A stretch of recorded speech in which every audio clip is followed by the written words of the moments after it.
chance, but we're not expecting it. Victor is going to be the choice here by Showmaker. And I quite like that. I think the Victor, even though it's not the most interesting of orange. matchups. Yep. Beefcake versus Beefcake. That's what we're getting here for game number one. Gen G looking like a very Gen G draft, and Damwon Kia similar on their side. But if you have a look at these straight down the line, both of them, a lot of late game power. But where do we put it, gentlemen? Chronicler, do we think this is exactly what Gen G needed? To go, ladies and gentlemen, we are ready to get into game number one of the LCK Spring Final. A bit harder for them to get stuff done. They can be fine. Uh-oh, a little bit overextended. Yeah, BDD in a bit of trouble. Gravity Field goes down. Not going to get the stun just yet, but the follow flash. BDD on the wrong side of the map as now he's running through these Raptors, and now it's a wild goose chase. He does have the blast cone as Canyon avoids it, but now, yeah, I mean, look, you are getting away slowly but surely. Is it going to be the execute? No, it is not, as not enough time had passed. He's losing CS, he's losing turret plates here, and so you have to get this Herald. They're rotating over for the Herald, but they need this. Yeah, Beryl actually looking for a potential dive right now, as there's the on-horn Ghost already flashing as Rascal turns it the other way, but this is not working out how he wanted, as Beryl's tanking the turret for the moment. Doesn't take that last shot, as Rascal looks to be okay, but the turret is disintegrated. Now going to move up, looks to see whether he can defend Khan, who has not even lost 50% of his health bar. He should be absolutely fine, as now we're just looking to clear out this minion wave, and pressure has dissipated. Meanwhile, on the bottom side, first turret goes down. Yeah, turret's already gone here, so yeah, you will get this charge off here, but you're not going to be able to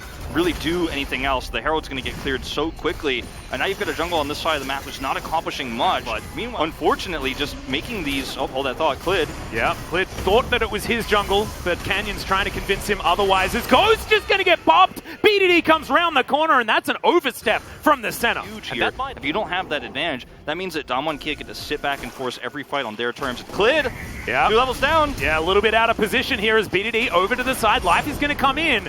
Dawning Shadows flies through, but doesn't really do too much of rotations. We've got some teleports coming in here. Beryl and Ghost getting closed in on. There's a teleport to come through from Khan, as unfortunately Rascal, oh, he does find it actually in the end, but he gets blown up.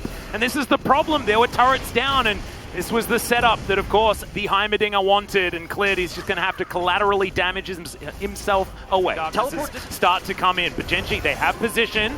There's the Moonlight Vigil. Gravitum's going to help out as well. Ornhorn gets a triple knockup as the Dawning Shadow lands on Tarul, and now Damwon Kia trying to get back into this team fight. Canyon out of it already. The Scion is dead, down to zombie mode, and Clid secures the Dragon. Gen G have extraordinarily low health bars. Damwon Kia cannot find it though. They cannot find the chase, and they'll be denied the Drake and denied a kill. They have to dodge every single shot coming through from Beryl as well, so the pacing of this is so slow, but the chip war is being won by Damwon Kia. Here comes Khan.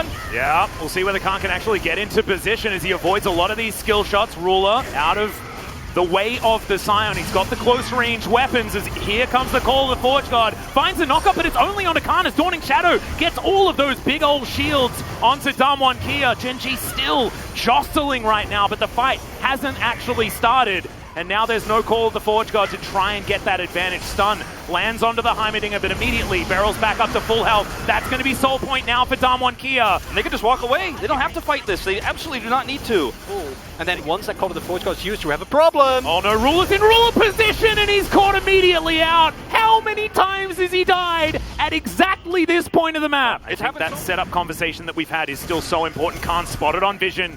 Ruler looking to move on over as Canyon finds BDD out of position. He flashes, but he can't make it towards the lantern. And now the box is set up, but it's just not going to be good enough. Now Rascal, he's also out of position. Clid's at half health. Ruler is running for the hills, and Gen G are falling apart. Oh, this is definitely going to be basically game. I mean, at this stage, you get all the objectives, right? So much time.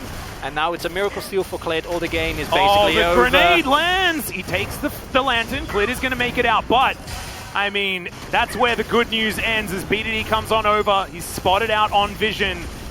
And now all we need is Heimerdinger to move into that pit, and that Baron basically just gets blinked at and it dies. He's not even going to get there. Doesn't need to. And that is both Mountain Soul and the Baron. He's been that little bit too late on so many pivotal lanterns in this game so far, as once again BDD going to get stunned up, but now Rascal's there, gets the flash out of Showmaker. Ghost is going to get knocked up, but Khan has found a flank. Ruler is exploding, but he's still alive for now. Dawning Shadow just narrowly avoided, but Khan is just unkillable right now on this Scion. Now he finds himself a turret. He's got Gargoyle's Stone Plate. Ain't no way he's dying. He's going to flash to get himself out of the way. His Unleashed Power still needs to be respected. Come on, give them a little credit, okay? That's a free item, fella. He can get through the Stone Plate shield. All right, Damwon trying to win this game with minions right now. And okay, you get an ult. Yep, but that is going to be a stopwatch. Rascal not going to be able to find too much joy there. Beryl going to get healed back up as Rascal has to Searing Charge his way out. Life not going to be so lucky as Ghost grabs that first kill. Collateral damage to try and create distance there. But Clit as Canyon gets stunned up, it doesn't care at all. Nexus turret, 1, 2, down. Nexus now the focus for Damwon Kia as they make a statement in game number 1 in this spring final. Genji relegated to their fountain. Damwon Kia often want to have a bit of fun at this stage, but it looks like the Nexus is just going to get taken down, and they'll move us straight to game number 2. I wish that this had healing, because that would illustrate one of the huge problems for Gen G, because they couldn't stand that war of attrition when they were jostling for position. That rhyme was unintentional, but Ghost was just so pivotal. But Beryl, I think, takes it for me when it comes to the complete MVP for this game. Hello, everybody, and welcome to the LCK Global Analyst Desk here for the Spring Finals of 2021. My name is Valdez, and I am joined by Jisun once again here on the Analyst Desk, and we are joined by a very special guest, Reddit Brion's jungler, Umpty. How are you doing today, man? Hello, brothers. Hello, SK Global viewers. Glad to be part of the finals as an analyst. I will do my best in here. Thank you. Awesome. Great to have you. Have another special guest joining us remotely. It's going to be Ripbird. Hello, Ripbird. Hi. Hello. It's great to say to the LCK fans, it's been a long time. Yeah, I will do my best as well. Yeah, awesome to have you both here. Thank you so much for joining us. And this first game, just getting straight into it. I mean, it was a really tense game. I feel it felt at either moment it could have gone back or forth, but Damwon Kia was able to take a very decisive win. And I guess we just have to start with the pick ban, right? Umpty, I know you had some strong words about the pick ban when we did take a look at it. Anything you want to go over specifically looking at this one? Yeah, because the important champions are Aphelios Rachel Bot and even Damwon Senna Heimerdinger. It was the important scene of the ban page. And I think Genji just prepared for the line swap too. So they get the Aphelios Rachel faster in 1-2 picks. But Damwon was so have confident because Ghost is very good at Senna. So they get the Senna faster pick and they got the good results from Damwon. That's the important champions in this time. Great analysis. And what about you, Ripper? What's your take on the draft in game number 1? It feels like Damwon Kia prepared really well. Like they are sniping Benz, Kalista, and Jinx to the ruler. And then it feels like just take the Udyr, and then they knew that they're gonna take the Thresh and Aphelios together. And then they are preparing Senna and Heimerdinger as well. It's like the natural flow, you know? I knew it, you know, this kind of flow. And then it's going to 4 or 5. They are giving them to really comfortable pick, which is like Syndra and Oren, but it doesn't really matter. They got Sion and Victor as well, right? So first game feels like it's really good scouting games for each other. And then Damwon won the game. Yeah. Very true. And it was pretty one-sided at the end of the game. But first, we need to kind of see how we did get there, of course. We're going to take a look at the first clip. And this was something we were all talking about while the game was going on. The lane swap that we did have here early on in the game at about 7 minutes. So what was your take on this, Umpty? Okay, this time Genji prepared for the line swap because the Senna is the very most strong liner. So they just line swap and get the Rift Herald to push the top tower. But there was a problem because they get the Rift Herald, but they didn't push the top tower so fast. So the jungle CS is going too much. Like just Canyon is 100 CS and Clit is CS for 70 CS. That was a big, just making hard to Genji. So that's the important point, I think. Yeah, that's very true, and it ended up being a bit of a problem there for sure. Reaper, did you have any other thoughts about this first clip with the lane swap? Yeah, they did lane swap for the getting lift turret and then take the top turret. And then original plan is probably going to the dragon. So seems like they are prepared all the objective in this game. But one of the big things about this game at this moment is actually Damon did this turret very well, so that plans are get delayed. That's the reason early game Damon was a little better in this series.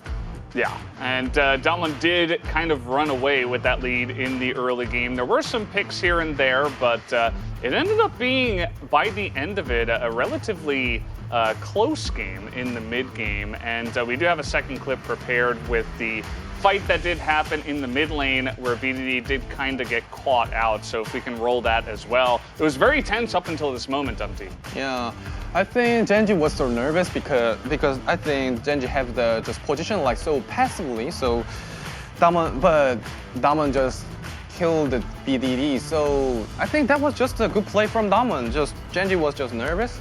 That was just the point, and Damon just do well in that point, I think. Yeah. Reaper, did you have any thoughts on the second clip or just the overall state of the game at that point? Yeah, I agreed with the T.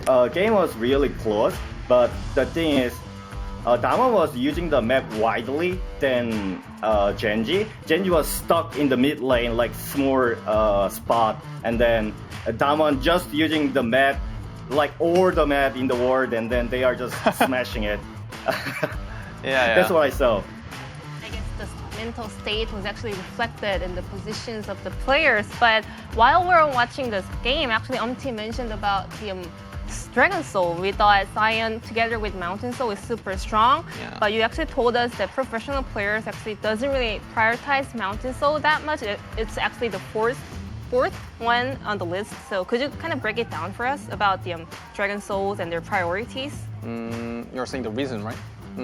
The reason is too many situations in League of Legends. So, but the water dragon, right? Ocean dragon. Yeah, Ocean Drake and fire, just Infernal Drake is always good. Yeah, always good. But the Cloud and Mountain Drake is just have a situation to be good or just normally. So I just said that Mountain Drake is not very important for professional players that they are saying, but professional players fight that Mountain Drake because the next Drake is Elder Drake. Yeah, and that ends up being the scariest Drake of all. As everyone is afraid about it. So nervous about it. Yeah, and Damon was able to accelerate those Drakes into eventually having that Elder spawn. And Reaper, did you have any other thoughts about the Drakes and kind of the priority between some of the souls and all the differences? Yeah, I agreed with the T. I have a bad connection right now. I hope whatever I say, I can send you. But yeah, I agree. Basically, I agree with T. Okay. Well, in that case, we kind of got our priorities straight, and I guess that all works out. But thank you guys once again for joining us on the Analyst Desk. We are going to be back after, of course, Games 2 and maybe in the future. But anything else you guys want to mention about the games? Anything that kind of stood out to you or was interesting? Like, do you feel like Genji are kind of crushed after that first game? Do they have a chance to come back at all? I think the game is gonna be hard to Genji because they just prepared to broke down enemy Senna, but they just failed it, and now they have to prepare another plan. So that could be hard for Genji. I'm just 기대하다. Looking forward. I'm looking forward about that. Genji is what plans they are waiting for. So yeah, I'm just looking forward to it. Okay, well, I guess we're just going to have to wait and see what is going to happen with game number 2. And speaking of which, it is just about time to throw it over to game number 2, guys. So I'm going to hand it back to Atlas and the caster desk to take us away with game number 2.